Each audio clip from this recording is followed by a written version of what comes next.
What is up, guys? Greg here from Spartan's Legacy, and it is playoff time.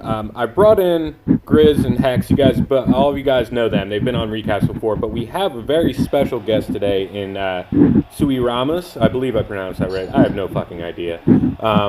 So say hello, Suie. Hey everybody, what's up? First time here, and he's been around for a while now. All right. Yeah, for almost a year. So, Grizz, what did you fucking think of this Reddit Omega War? I thought it was a lot of fun, man. We started off and we were doing really well. We did really well at 9v9 the whole war, didn't we? We got a lot of scouts. And then it was back and forth. We got some 10v10 triples. They got some. We both struggled on some 11s. And it came right down to the end. It was one of the most fun wars I've had all season. Hex, you were on voice for like 15 hours this war, weren't you? Yeah, but it was lit the whole time. Like, if you combine the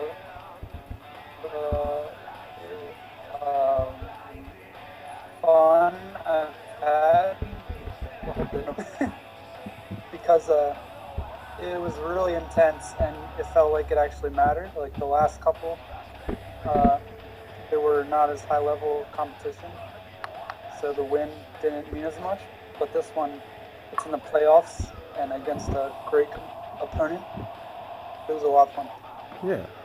So I've got 7 rates. I'm sorry to show. We're coming up to our first one, guys. It's 9v9 by STR. I believe the account he's using is Hockey 93. That's his 9, right? Yeah, he took his 9 that he used in the first season up at Town Hall 10. Okay. So he's just been solid forever. I've always liked him. I haven't talked to him much. He doesn't talk much at all. He's another 9 that kind of just like comes in and wrecks and leaves. Like at least from my experience. I don't know if you guys have talked to him a lot. He's in a weird time zone too for us, so we don't see him a lot, I think. So he starts off with a naked queen walk pretty much. He absolutely crushes the space. He barely needs the hogs, actually. Pretty awesome to watch. It's all in one time, so you guys have time to commentate. I know I've had a lot of complaints about running 2 times before. So we have the Swarm this next week, right? What, the Swarm? Yeah, we have them this next week, right? Fuck yeah. You excited about that, Grizz? You don't sound too excited. No, I'm excited as hell, man. We're going to have some fun with those guys. Yeah, that's going to be crazy. I just think it's funny that everything's going the way it went last season. We played Omega in the first round, we played the Swarm in the second round. They were both good wars, so, expect the same thing. Both close as hell. Yeah. Yeah. Does Hex sound weird for anybody? Yeah, he's like in slow-mo sometimes. It's weird. Yeah. Just log out and come back real quick. My bad, okay. For me, it's the other way around. Oh, really? Interesting. Yeah, for you were talking like you were like, I don't know, in slow motion. I didn't know if you were messing with me or not. Like literally, I was like, is Hex just trying to fuck around with me and like see if I'm like paying attention? Any better? Oh, it's a lot better. Yeah. Sounds good to me. Okay, alright. Maybe not. Maybe not. I don't know what's going on with your stuff, Hex. Alright, I can just not do it. No, you're good. You're good. It like cuts in and out. That's all. I don't know what it is. Yeah, people can just do it. They love them some Hex. So we had a bunch of scouts. I forget what our 9v9 percentage was, but our 9s, both sides actually, the 9s did really well. Both had a ton of scouts. 72%. You just sound like a robot, man. Yeah. Yeah, I can't hear what Hex is saying, though. Sorry, Hex. Alright, I'll just be quiet. So next up we have Blast, 10v11 against their number 3. I really enjoyed this raid just because I thought he was going to send the Valks into the core to get the Town Hall. Like, if you look at the comp, I was like, okay, that's what he's doing. And he ends up just using the Valks for percentage, which is crazy. So he basically funnels both sides, makes it real simple, pulls... he doesn't pull the CC. I'm thinking of Oreo's raid where he pulls every CC known to man. Puts a jump down. And he only has about, 12 bowlers for the core. The queen is dead, and he has a king. And manages to get the Town Hall, uses Valks for percentage, which is basically swagging them at that point. Yeah. Dude, I think we probably have 2 good nominations for Spartan of the Week for this week, and one of them would probably be Blast, because we struggled a little bit at 10v11, and he got that 4-pack, and then he helped me in Clouds playing our raids at the end of the war. So props to Blast, man. He's been tearing it up, man. Yeah, he has. I mean, we did struggle 10v11 because we had 2 48 1-star raids and then couldn't replicate them. Close raids, So we had a bunch of them. I forget how many exactly we fucking had. But sick raid by Blast. He's been ripping it up. You know, he 4-packed this war. He's done that for 5 wars in a row now, actually. Yeah. So next up, we have Groovy Tony. I wish Sin was on to explain how long he planned this. Grizz, you kind of know how long they planned it. Well, I mean, I was on when they first started planning it. Tony did his first raid, and then he was talking about how... Didn't he get really close on his first raid? Yeah, he got really close on the first one. It was like an 89% or something like that. So almost time killed Tony. Yeah. But yeah, so Tony was saying that he had to work the next day and he couldn't do his second attack till the end of war, and him and Sin decided to just hit that night. They decided to hit a base that wasn't on our list of open bases. And I think I told you about this. They planned for 2 hours, and then I fell asleep and woke up 2 hours later, and they were still planning this raid. Sounds. You said that. Sin said it was a long time. Well, Sin was planning on doing his hits that night too, and then he didn't have time. Because they planned for 4.5 hours on one base. I mean, it is what it is. Oh yeah, no, I'm not complaining. When they're planning, half the time they're sitting there talking about whatever. Yeah, Sin's giggling. Or you're watching raids, so you're distracted a lot, you know. But they did a lot of planning and fucking tore this base up. This is actually my first time watching it. I like to see the hogs coming in. Everyone's been so anti-hogs forever. Suie's one of them.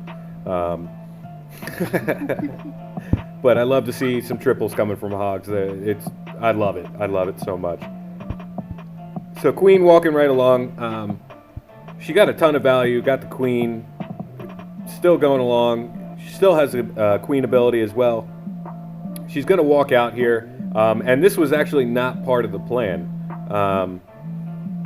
They wanted her to go into the core, and she just kept walking around the side. So he actually had to freestyle this part, which is pretty crazy to see that he came up with this on, a couple seconds of planning and thinking, pretty much.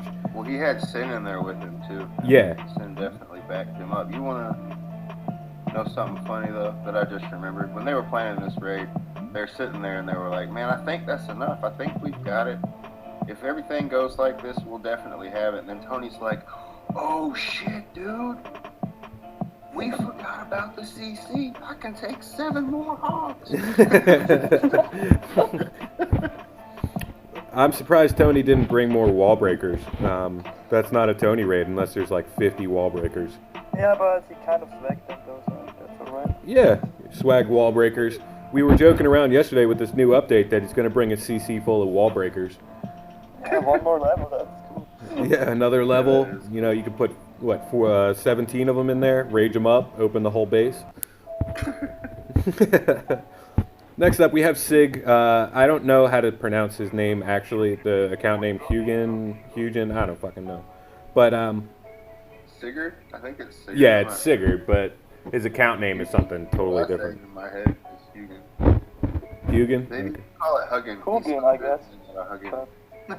Well, Huggin is 2 G's, isn't it? I don't know. I don't know. Yeah, I mean, I think it's Hugin, to be honest. Who knows? It sounds good. We'll just call him Sigurd. It's easier. This is a lovely raid. This is a raid that I got to watch live, man. I logged in and he was in. I think I just came home from work or something. Might have been later in the war than that, but I just logged in. And if you watch this raid, the timing on this raid is so gorgeous. Like when he drops his king and just everything. It's a crazy, like, walk. I mean, you think about it, like... Yeah, his queen gets close, I think. A couple times. This was just very well planned out. And once the walk went down, you're like, damn, this space is fucked. Yeah. Well, there's nothing really protecting those infernos up top. Yeah. Like, it's just kind of like 2 wizard towers and an archer tower and a Tesla up there. So it's crazy to see this. It's all on the back end that he takes this stuff out. Sin's here. Sin's here. Oh my gosh. Hey, Sin. Say something about the... We just watched the raid with Tony. Say something about it. Oh shit, that raid? Yeah. The raid took 2 hours and a half of planning. Well, it's funny because X and Mud, they told Tony not to hit that base. And Tony was, he was biting his nails that night, like, Tim, please give me the green light, please. So I said, if you feel comfortable enough, let's plan on it before you hit it, just so you don't get fucking 99%. So he said, yeah, you're right, let's plan on it. So he sent me an MSF for 2.5 hours playing that raid, bro. And it was just an amazing raid. Yeah, that was dope, man. Yeah, and then X and Mud woke up and they're like, fucker. Sounds about right. Sounds about right. Right now we're watching the raid with that Siger did on Hugin. Oh yeah, that was a badass raid too. Yeah, the timing on this raid was just dope as fuck, man. Once the queen lock was down, it was just... And his queen's just still alive, just chilling at the end of the raid. She almost died a couple times. And he has 2 skellies. How many he swag? 3 spells? Yeah, 2 skellies and poison, I think. That's crazy, man. Oh, next up we have Suie. You get to commentate on your own raid, man. There you go. Oh snap. Suie's like, nah, fuck that. So he brought in something fancy here. I don't know, Suie, can you hear me? I don't know if you're trying to talk, because I can't hear you if you're trying to talk. But he brought in... I can hear you. Oh, okay. You want to do the commentary on this raid, Suramus? Yeah, I can. It's a bit right, so. Well, you made it fancy, dude. Not a lot to talk about. I dropped the EQ so that it would only open the expo compartment and troops stay in the middle. And then I basically dropped my golems, some giants to tank the infernos, the outside witches and bowlers, raged it up, healed it up, dropped the freeze to get inferno and queen, then another rage, and that's basically it. You just went through that base so fast. I'm not used to seeing people go right into 2 infernos at once like that. It was a good base for bitch because it almost could reach the infernos so easily. Oh yeah. And there were no giant bomb, only one giant bomb behind the expo. Yeah. Well, and I mean, and you did tactical quakes. You went fancy as fuck. The technical Yeah. quakes was dope, man. Yeah, speaking about those surgical quakes that he did, SL, the ones that started that shit. Yeah. Yeah. Look at this. I like the end of this raid though. Like it looked like to some people it might fail, because he just had his queen and 1 witch, And a golem. I had my golem still up tanking. That was very good. Yeah, he had a golem and a golemite. a golem and a golem. He's like, nah, fuck that. Oh, I was gonna say Suramus might be the other candidate for Yeah. Spartan of the Week, not because of the fanciness of his raid, but because of the timing of it. Once he got that, this was our last 10v10 triple, and it was pretty late in war, and we only won by 1 star, so it was pretty clutch, Yeah, that was pretty clutch, I'm not gonna lie. It was a sick raid too. I remember watching it live on voice chat with everybody. Next up we have Richard on Leroy. like we've said before, Leroy has retired, so Richard's been running his 10, and he's just sick with it, to be honest. Yeah, he gets triples a lot. I mean, he's never six-packed for us, but he gets almost every war, you know? He gets one really solid raid, one okay raid. So, lower weight base, but he still makes it his bitch, pretty much. Was this was like the 4th hit on it or something like that. We had hit it a couple times before that. Brings the bowler, kill squad in. Gets the Inferno. Wait, no, he doesn't actually get the Inferno, does he?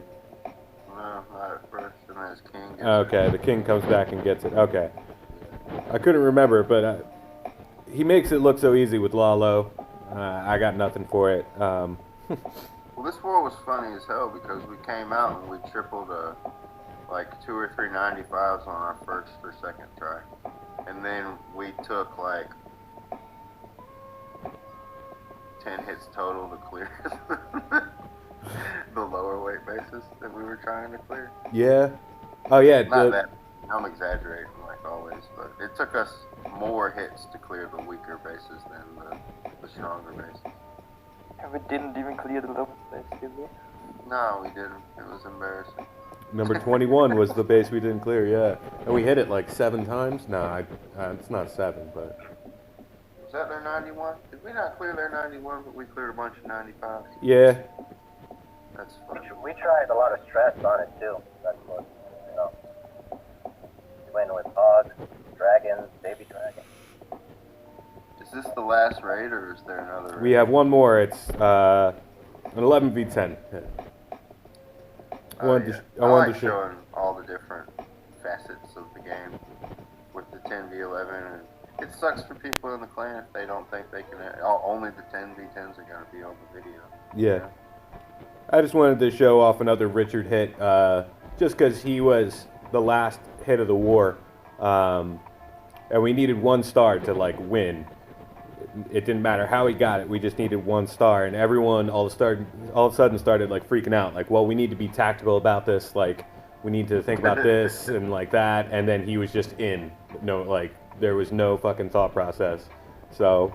Richard just. Oh yeah, weren't we? We were talking about where he should hit, and then they were like, "Well, I guess it doesn't matter because Richard's in." Yeah, pretty much. It was like, well, that's out the window now. Like, but. He's just a stone cold killer, pretty much. Stiller, yeah, that sounds right. Yeah, he was an all-star for us and for Jack-Off, or J-Off, whatever you want to call it.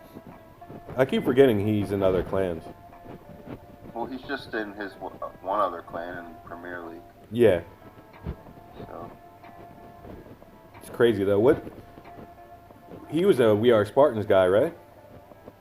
Yeah, he was one of the guys that we pulled up. We pulled him up at the end of last season, right? Yeah. We pulled up Wero in the beginning, or midway through, and we pulled him up at the end. Yeah. And it was kind of a shame because we were like, man, we could really use this guy for the playoffs, but he's a beast, man. Can't till next season. Yeah.